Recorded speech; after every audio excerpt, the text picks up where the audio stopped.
Hello guys, in this video I'm going to show you how to swell parts of a picture in Adobe Photoshop. The first thing you need to do is enter the app.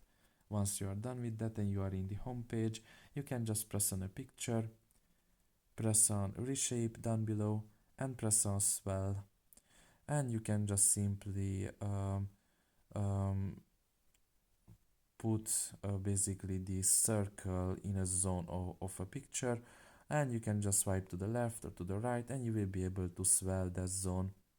It can be any zone in the picture, it can be multiple zones, and you can just swell them.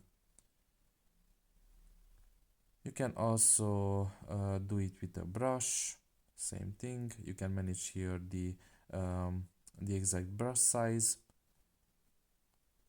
and after that go back to swell and once again swell the picture basically, now with a bigger or a smaller brush.